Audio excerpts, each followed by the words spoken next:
नमस्कार दोस्तों, विजय एकेडमी के ऑफिशियल यूट्यूब चैनल पर आप सबका स्वागत है। लास्ट क्लास के अंदर हम लोगों ने सीपीओ के शिफ्ट में, जो सीपीओ का आपका प्रीवियस ईयर एग्जाम था, उसके हमने क्वेश्चन नंबर 25 तक लास्ट टाइम हम लोगों ने डिस्कस किया था। अब उसी डिस्कशन को आगे बढ़ाते हुए हम लोग हमारे अगले सवाल की तरफ को चलते हैं। तो हमारा जो नेक्स्ट क्वेश्चन है यह है Prithviraj Raso, an epic poem about the life of 12th century Indian king Prithviraj Chauhan was written by. 12वीं शताब्दी के भारतीय राजा पृथ्वीराज चौहान के जीवन पर लिखित महाकाव्य पृथ्वीराज रासो की रचना किसने की थी? ये जो हमारा पृथ्वीराज रासो है, अब इसमें सबसे महत्वपूर्ण बात जो है वो ये है कि पृथ्वीराज रासो किसकी रचना है, ये आपसे पूछा गया है। तो दोस्तों, ये पृथ्वीराज रासो राजा श्री पृथ्वीराज चौहान के राजकवि या कोर्ट पोएट श्री चंद बरदाई द्वारा रचित है। ये एक महाकाव्य है और इस महाकाव्य में श्री चंद बरदाई जी ने पृथ्वीराज के जीवन का एक बहुत ही बेहतरीन चित्रणों में से जिसे कहा जाता है वो लिखा है। अब इसके अंदर अगर हम लोग एक बहुत ही इम्पॉर्टेंट एक घटनाक्रम है जिसमें श्री पृथ्वीराज मोहम्मद गौरी की हत्या करते हैं, तो उसमें एक दोहा है जो कि बहुत ही ज़्यादा फेमस है, जो आपका कुछ इस तरीके से है कि इसका जो स्टोरी का बैकग्राउंड है, बैकड्रॉप ये है कि जब आपका तराई का दूसरा युद्ध होता है, तो तराई के दूसरे युद्ध के बाद जब पृथ्वीराज चौहान जी को हरा दिया जाता है, तो उस हार के बाद पृथ्वीराज चौहान जी के जो दोनों आंखें हैं वो फोड़ दी जाती है। और पृथ्वीराज चौहान जी आपका शब्द बेदी बाण, यानी जिस जगह पे साउंड हो, साउंड के बेसिस पे वो बाण चला के उस लक्ष्य को भेदने में सक्षम थे। तो यहाँ पे ऐसा कहा जाता है, जो ये पृथ्वीराज रासो है इसमें लिखा हुआ है कि चंद बरदाई जब आपका पृथ्वीराज चौहान को अलग अलग जो एरिना है उनमें अलग अलग चीज़ों से उनको लड़ाया जाता है और वो सब पे विजय प्राप्त करते हैं, और अंततः इसमें एक आपका एक छंद है जो चंद बरदाई इसमें लास्ट में यूज करते हैं कि 4 बांस 24 गज अंगुल अष्ट प्रमाण, 4 बांस 24 गज अंगुल अष्ट प्रमाण, ता ऊपर सुल्तान है मत चूको चौहान। और इसके बाद जो पृथ्वीराज जी हैं वो आपका शब्द वेदी बाण चलाते हैं इस डायरेक्शन के बेसिस पे और गौरी को मार देते हैं। तो ये एक बहुत महत्वपूर्ण कंटेक्स्ट है इसका, चंद बरदाई जी द्वारा रचित है ये। और अगले जो अगर हम इसमें बाकी जो लेखकों की बात करें, ये प्राचीन काल के महानतम लेखकों में से एक है। जैसे सबसे पहले अगर हम इसमें यहां देखें बाण भट्ट।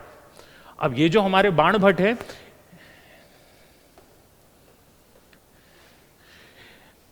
इन्होंने 2 पुस्तकें लिखी हैं, ठीक है। एक इसमें है, बहुत फेमस है इनकी कादंबरी, और एक है हर्ष चरित्र। तो हर्ष चरित्र के अंदर आपका वर्धन वंश के राजा हर्षवर्धन के जीवन का उल्लेख है इसके अंदर। भारवी को जाना जाता है कीरत अर्जुन्यम के लिए। ये एक संवाद है जिसमें देवादिदेव महादेव हमारे अर्जुन का जो दंभ था उसे तोड़ते हैं, उसके अहंकार को तोड़ते हैं कीरत अवतार लेकर। और अश्वघोष, इसे जाना जाता है बुद्ध चरित्र के लिए। तो बुद्ध चरित्र में हम लोगों को गौतम बुद्ध के जीवन का एक परिचय मिलता है। ये संस्कृत में लिखी हुई पुस्तक है जिसमें गौतम बुद्ध की जीवनी है, ये जीवन गाथा है।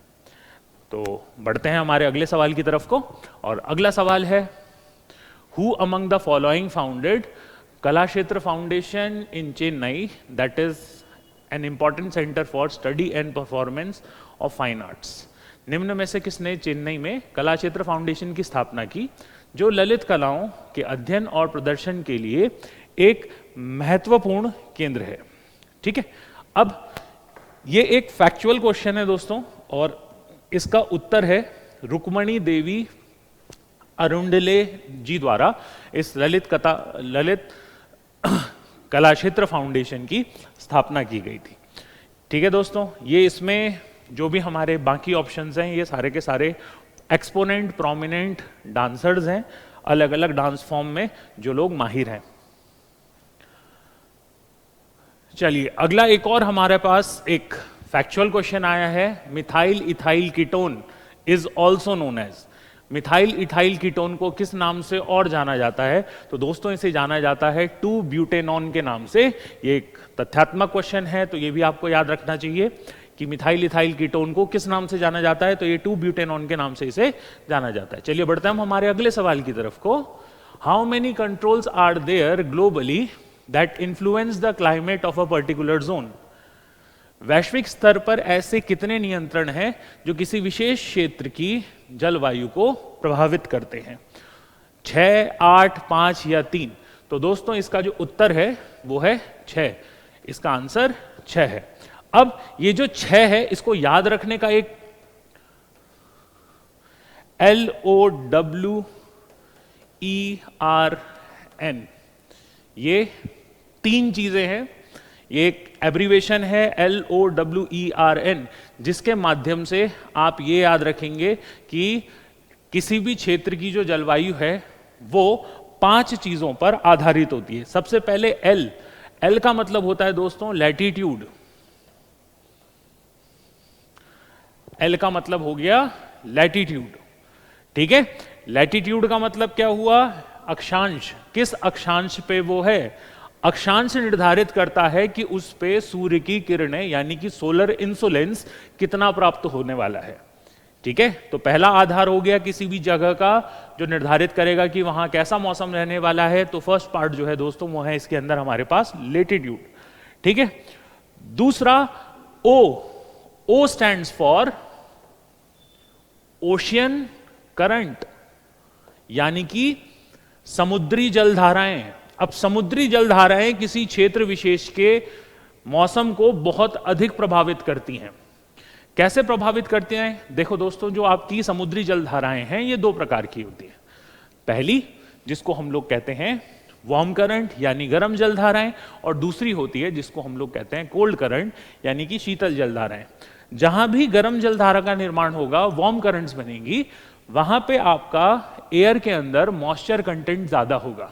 और एयर के अंदर अगर मॉइस्चर कंटेंट ज्यादा होगा, वो आगे बढ़ के अगर किसी भी स्थान पे सपोज करिए मॉइस्चर ज्यादा है और वहां पे अगर किसी भी प्रकार का भू अवरोध है यानी कि लैंड ऑब्स्टिकल है, तो वो लैंड ऑब्स्टिकल के कारण वहां पे पर्वतीय वर्षा अधिक होगी। ठीक है, तो ओशियन करंट किस प्रकार के आ रहे हैं वो एक बहुत महत्वपूर्ण पार्ट है। तो जनरली जिन जगहों पे आपका ऐसा कोई लैंडफॉर्म नहीं होता है और कोल्ड करंट्स रहते हैं यानी कि शीत करंट ज्यादा रहते हैं, शीत जलधाराएं ज्यादा रहती हैं, उन जगहों पे डेजर्टिफिकेशन ज्यादा होता है यानी कि आपका मरुस्थलीकरण के चांसेस ज्यादा रहते हैं क्योंकि हवा में आर्द्रता उतनी कम रहती है। ठीक है दोस्तों, तो चलिए अगला है जिसको हम लोग बोलते हैं दोस्तों W। ठीक है, अब W का अर्थ यहां पे है विंड एंड एयर मास। ठीक है, किस प्रकार की वहां पे पवनों का निर्माण हो रहा है और वो पवने, ठीक है, क्या वहां पे निम्न दाब का केंद्र बन रहा है और निम्न दाब का केंद्र बनने के कारण वहां पे बाकी स्थानों से हवाएं आती हैं, बाकी स्थानों से आर्द्रता से भरी हुई हवाएं या बाकी हवाएं आएंगी और वो हवाएं जो हैं वो किसी भी स्थान के जो मौसम है उस पर बहुत ही अधिक प्रभाव डालती हैं। ठीक है, फिर आता है हमारे पास E।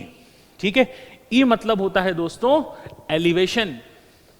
E stands for elevation कि वो जो स्थान है वो कितनी ऊंचाई पे। दोस्तों एक चीज को याद रखना कि जब भी हमारे पास एक लैटिट्यूड पे कोई क्षेत्र है और अगर वहां पे उसी लैटिट्यूड में हमारे पास एक ऐसी स्थान है जिसकी ऊंचाई अधिक है, तो इस ऊंचे स्थान का और इस निम्न स्थान का दोनों जगह की जो जलवायु होगी वो अलग अलग होगी, भले ही वो एक ही लैटिट्यूड पे क्यों ना हो तो भी।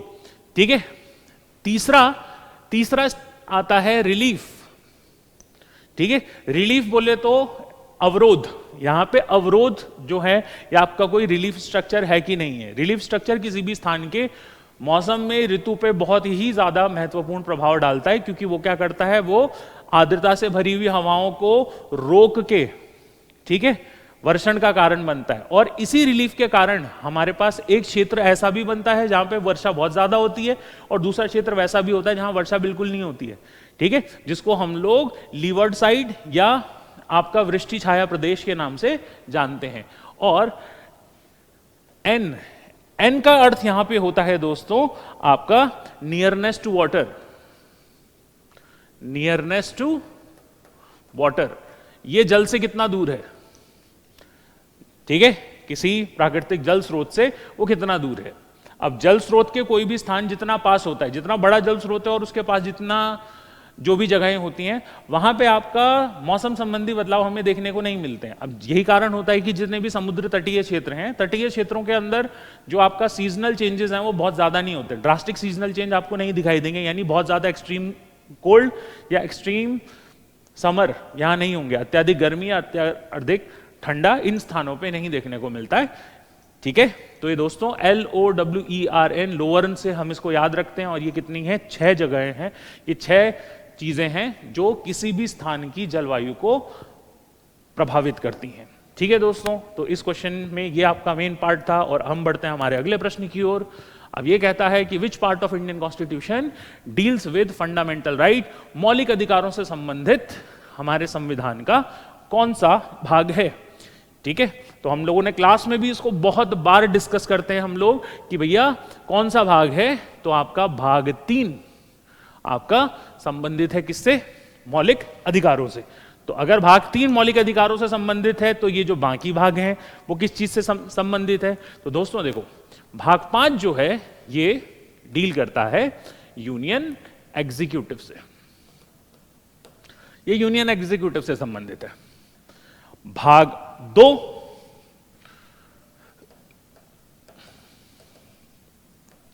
सिटीजनशिप यानी कि नागरिकता से संबंधित है।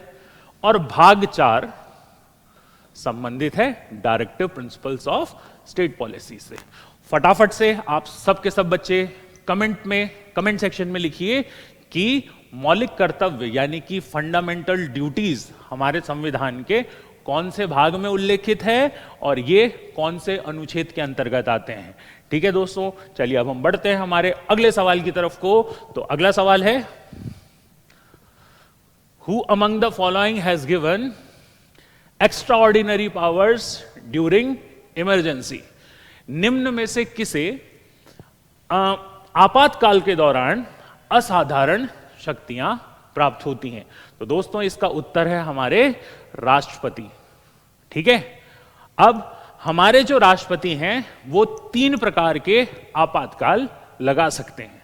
तो 3 प्रकार के आपातकाल हमारे राष्ट्रपति कौन कौन से लगाते हैं।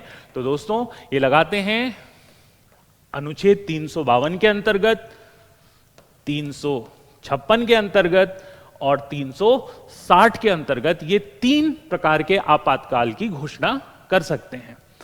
अब ये 3 आपातकाल होते कौन कौन से हैं।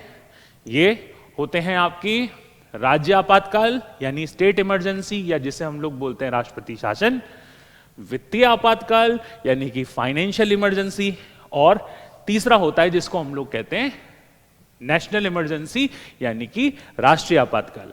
अब मेरे प्यारे बच्चों ये 3 आपातकाल हैं, 3 अनुच्छेद मैंने आप लोगों को सामने दे दिए हैं। आप फटाफट से कमेंट में ये लिख के बताएंगे कि इन तीनों आपातकाल में कौन सा आपातकाल कौन से अनुच्छेद के अंदर उल्लेखित है। चलिए दोस्तों इसके साथ हम बढ़ते हैं हमारे अगले सवाल की तरफ को। The first Commonwealth Games were organized in which of the following years? प्रथम राष्ट्रमंडल खेल निम्न में से किस वर्ष आयोजित किए गए थे? तो बच्चों ये पहले राष्ट्रमंडल खेल हुए थे वर्ष 1930 में। अब यहां पे ये चीज समझ लेना दोस्तों, ये कॉमनवेल्थ है क्या? जितने भी ब्रिटेन के अधीन उपनिवेश राष्ट्र हुआ करते थे, ये उन सारे के सारे उपनिवेशिक राष्ट्रों का एक संगठन है जिसे हम कॉमनवेल्थ के नाम से जानते हैं। ठीक है दोस्तों, तो पहले कॉमनवेल्थ गेम जो हैं वो वर्ष 1930 में हुए थे। चलिए बढ़ते हैं हम हमारे अगले सवाल की तरफ को। Which of the following does not belong to family of organic compound? निम्न में से कौन सा ऑर्गेनिक कंपाउंड के परिवार से संबंधित नहीं है? ठीक है, चलिए दोस्तों इस क्वेश्चन को करने के लिए बस बहुत सिंपल सा कॉमन लॉजिक इस्तेमाल करते हैं। मुझे नहीं पता फ्यूरान क्या होता है, मुझे नहीं पता डेकेन क्या होता है, मुझे नहीं पता नोनेन क्या होता है। ठीक है, सबसे पहले तो ऑर्गेनिक कंपाउंड होते क्या हैं? ऐसे कंपाउंड जिनमें कार्बन के 2 या 2 से ज्यादा, ठीक है, अणु होंगे। ठीक है, एक अणु भी हो सकता है। ठीक, पर यहां पे जो सबसे महत्वपूर्ण हिस्सा होता है वो होता है दोस्तों कोवेलेंट बॉन्ड। तो जहां पे कार्बन जो है वो किसी दूसरे के साथ कोवेलेंट बॉन्ड बनाता है, कोवेलेंट बॉन्ड बनाएगा, वो आपका ऑर्गेनिक कंपाउंड होगा। अब कोवेलेंट बॉन्ड कौन सा बॉन्ड होता है? जिसमें कार्बन जो है, देखो जनरली जब भी कोई रिएक्शन होती है उसमें एक, या तो ऐसा होगा कि एक पदार्थ अपने इलेक्ट्रॉन को दान कर देगा, दूसरा उसे रिसीव कर लेगा। जो इलेक्ट्रॉन दान करेगा उसमें प्रोटॉन की संख्या ज्यादा हो जाएगी, जिसके कारण उसके ऊपर पॉजिटिव चार्ज आ जाता है। जिसके पास इलेक्ट्रॉन मिला है जिसे, उसके पास इलेक्ट्रॉन की संख्या ज्यादा हो जाती है, जिसकी वजह से उसके ऊपर नेगेटिव चार्ज आता है। और इस प्रकार के जो यौगिक होते हैं, इस प्रकार के जो कंपाउंड होते हैं, उन कंपाउंड्स को हम लोग आयनिक बॉन्ड के कारण बनते हैं। ठीक है, पर ऑर्गेनिक कंपाउंड कैसे होते हैं? ऑर्गेनिक कंपाउंड में दोस्तों बनता है कोवेलेंट बॉन्ड, और कोवेलेंट बॉन्ड में क्या होता है? कार्बन अपने इलेक्ट्रॉन को किसी को डोनेट ना करके उनके साथ शेयर कर लेता है। तो जहां पे इस तरीके से शेयरिंग से आपका इलेक्ट्रॉन बनता है, शेयरिंग से आपका यौगिक बनता है, कंपाउंड बनता है, उसे हम लोग क्या कहेंगे? उसे हम लोग जानते हैं किसके नाम से? कि भैया वो ऑर्गेनिक कंपाउंड है। अब दोस्तों इनमें अगर बाकी मैं किसी चीज को नहीं जानता, पर मुझे कम से कम अमोनिया का फॉर्मूला तो पता होता है। जनरली हर किसी को अमोनिया का फॉर्मूला पता होता है, और वो होता है NH3। तो भाई इसमें तो कार्बन है ही नहीं। ठीक है, अब जिसमें कार्बन है ही नहीं, ठीक है, तो वो आपका ऑर्गेनिक कंपाउंड हो कैसे सकता है? यानी इसका आंसर जो है वो है आपका अमोनिया। ठीक है, ये सिंपल सा लॉजिक लगा के हम लोग इसमें इसको इस्तेमाल कर सकते हैं। बाकी अगर हम लोग देखें कि भाई बाकी चीजें क्या है, तो फ्यूरान जो होता है ये आपका C4H4O नाम का एक कंपाउंड है, ये एक ऑर्गेनिक कंपाउंड है। ठीक है, दूसरा अगर हम लोग देखें डेकेन क्या होता है, तो ये होता है दोस्तों C10H22। अमोनिया हम लोग जानते ही हैं कि ये NH3 है। और नोनेन जो होता है दोस्तों ये होता है C9H20। तो ये कंपाउंड्स हैं सारे के सारे। ये जनरली ये कंपाउंड जो हैं वो एरोमेटिक कंपाउंड्स हैं, ये आपके जनरली फ्रेगनेंस वगैरह में उपयोग में लाए जाते हैं। तो बढ़ते हैं हम हमारे अगले सवाल की तरफ को। Okay, identify the given statements about P block elements, correct और इनकरेक्ट। निम्न में से पी ब्लॉक के बारे में दिए गए सही या गलत कथनों की पहचान कीजिए। तो पहला कथन है आपका स्टेटमेंट 1 है, in p block element the last electron enters the outermost orbital. ठीक है, पी ब्लॉक तत्वों में अंतिम इलेक्ट्रॉन बाह्यतम पी कक्षा में प्रवेश करता है।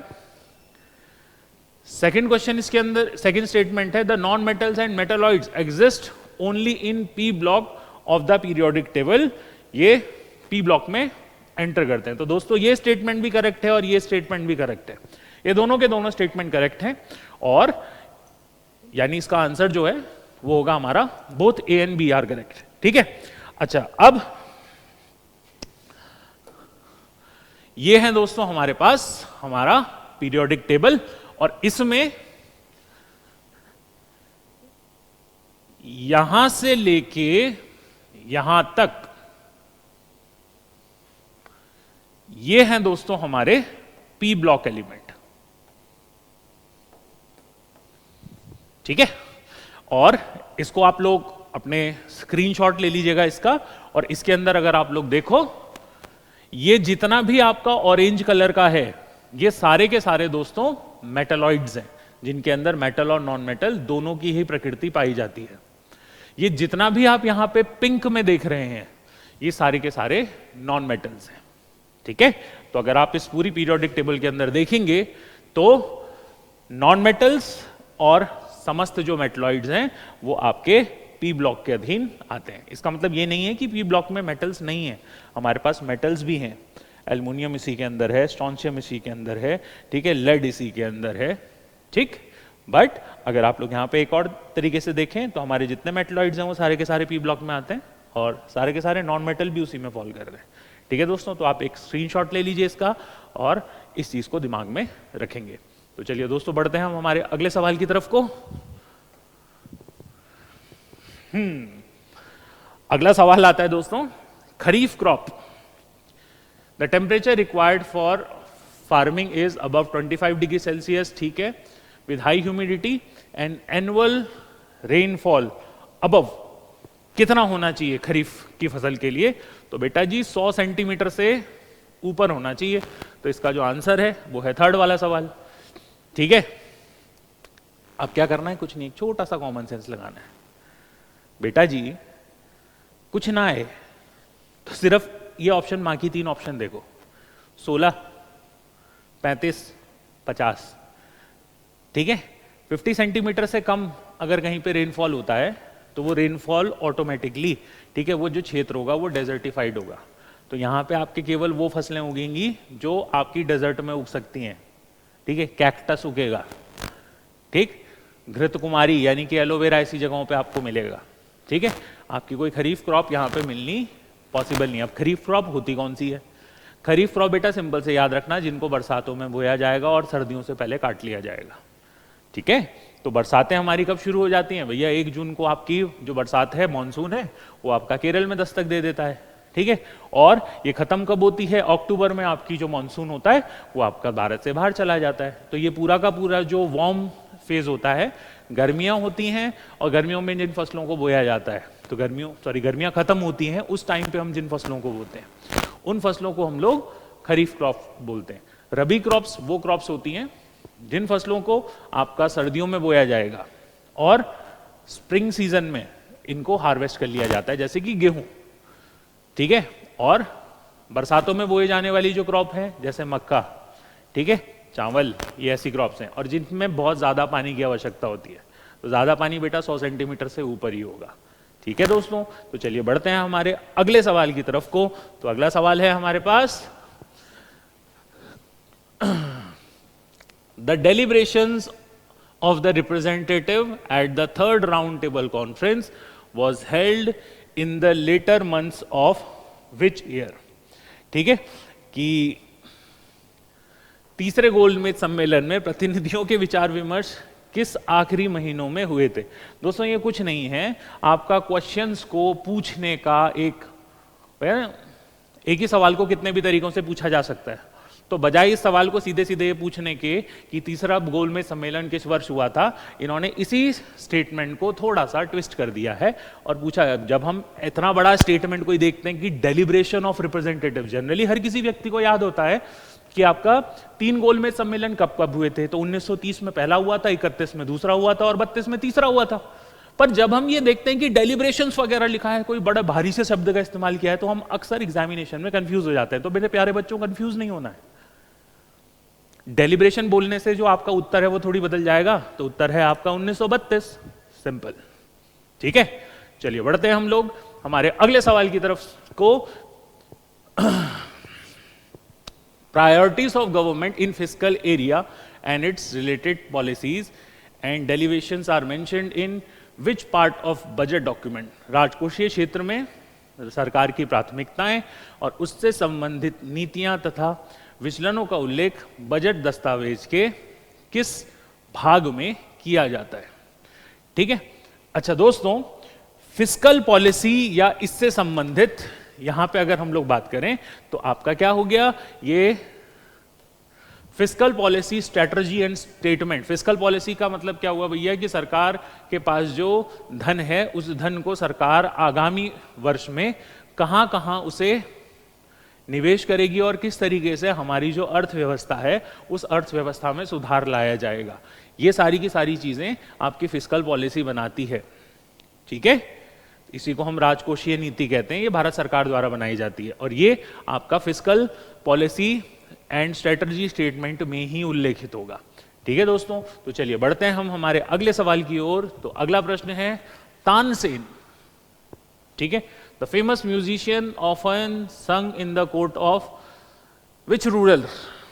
ओके, अच्छा दोस्तों, अब जो तानसेन है ये हम सब जानते हैं अकबर के नवरत्नों में से एक थे। ठीक है, तो इसका उत्तर जो है दोस्तों वो है अकबर।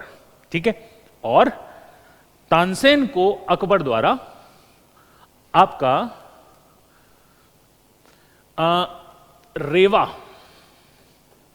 ठीक है, ये पहले रेवा के जो महाराज थे उनके दरबार में गाया करते थे। ठीक है, तो रेवा के जो महाराज हैं उनसे जब तानसेन के बारे में सुना और इन्होंने, अकबर ने तानसेन जो आपके रेवा के महाराज थे उनसे जब दरख्वास्त की, ठीक है, जिनका नाम था राजा रामचंद्र, तो राजा रामचंद्र के नाम से इन्होंने दरख्वास्त की कि भैया आप मुझे एक म्यूजिशियन भेज दीजिए।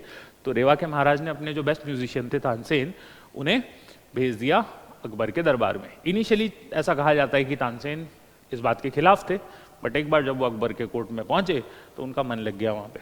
ठीक है, तो चलिए बढ़ते हैं हम हमारे अगले सवाल की तरफ को। In India all loans that are below dash are considered as micro loan. दोस्तों, माइक्रो लोन हमेशा 1 लाख से कम के जितने भी लोन्स होते हैं, इन सारे के सारे लोन्स को हम लोग माइक्रो लोन्स कहते हैं। ठीक है, तो इवन जो हमारी एक प्रधानमंत्री मुद्रा योजना है, मुद्रा योजना में भी जो आपका शिशु लोन होता है वो आपका एक माइक्रो लोन होता है। ठीक है, तो ऑप्शन है, चलिए एक ऑप्शन आ गया हमारे पास, फर्स्ट 1 लाख रुपीज, तो 1 लाख रुपए से नीचे के भी जितने ऋण होते हैं उन सबको हम लोग माइक्रो लोन्स कहते हैं। चलिए दोस्तों बढ़ते हैं हम हमारे अगले सवाल की तरफ को। ध्रुव Sena, Dhruva Sena second is related to which of the following dynasty. Dhruva Sena किस वंश से संबंधित थी? तो दोस्तों ये मैत्र का वंश से संबंधित थी। ठीक है, ये एक फैक्चुअल क्वेश्चन है, ये तथ्यात्मक प्रश्न है, जरा इसको याद रखिएगा। ठीक, अब चलिए कमेंट्स में आप लोगों को एक चीज लिखनी है, ये जो वकातका वंश है, ये वकातका जो डायनेस्टी है, ये वकातका डायनेस्टी भारत में किस वंश के, किस राजवंश के कंटेम्प्रेरी डायनेस्टी है, यानी ये किस किंगडम के समकक्ष वंश है, वकातक वंश। ठीक है, जरा इसको आप लोगों ने कमेंट सेक्शन में लिखिए। चलिए अगला सवाल है, who among the following Indian authors has written the autobiography titled my story. ठीक है, तो माई स्टोरी नामक आत्मकथा किस लेखक की रचना है? ठीक है, तो दोस्तों ये जो हमारी राइटिंग है, ठीक, ये कमला दास जी की है। ठीक है, तो अगर ये कमला दास जी की हैं तो ये 3 जो हैं बच्चों भारत के बहुत प्रोमिनेंट महिला लेखिकाओं में से मानी जाती हैं। ठीक है, इसमें सबसे पहली किरण देसाई है, तो इनकी है इनहेरिटेंस ऑफ लॉस, ये पुस्तक इन्होंने लिखी है। अरुंधति रॉय, इनकी बहुत फेमस नॉवल है God of small things.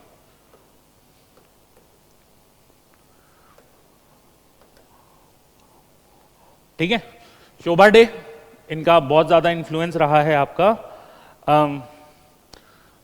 Movies वगैरह, बॉलीवुड में काफी ज्यादा इन्फ्लुएंस रहा है, और इनकी एक दो बुक्स हैं इनकी बहुत ज्यादा, जो इनिशियल जिनको बहुत ज्यादा फेम मिला। तो एक थी इनकी स्टारी नाइट्स, स्टारी नाइट्स, ये इनकी बहुत ज्यादा फेमस राइटिंग्स में से एक है। ठीक है, चलिए तो अगले सवाल की तरफ को बढ़ते हैं। At normal temperature and atmospheric pressure dash has the density of 1.87 kilogram per metre cube which is 1.5 times heavier than air and exist as a liquid below the critical temperature of 31 degree Celsius.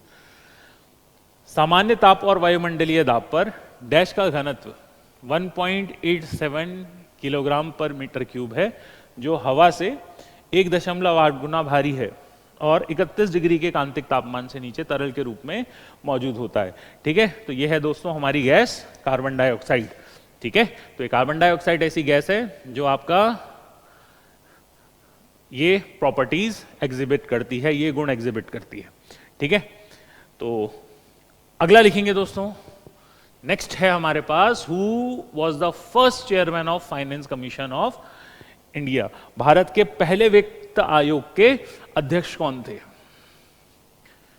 केसी नियोजी, ये आपके first finance commission के अध्यक्ष थे। ठीक है, तो हमारा एक आज का सवाल जो आप लोगों को, जिसका आप लोगों ने उत्तर करना है, एक और सवाल, मतलब आज तो हम वैसे ही आपसे कई सवाल पूछ चुके हैं, तो उन्हीं सवालों में आगे बढ़ते हुए एक सवाल और कि भैया वर्तमान में जो हमारा अभी हाल ही में फाइनेंस कमीशन अपॉइंट हुआ है, तो इस मोस्ट रीसेंट फाइनेंस कमीशन के चेयरमैन कौन है? तो बढ़ते हैं हम हमारे अगले सवाल की तरफ को। Which of the following statement is not correct about fundamental duties in Indian constitution? मौलिक कर्तव्यों के संदर्भ में निम्न में से कौन सा कथन सही नहीं है?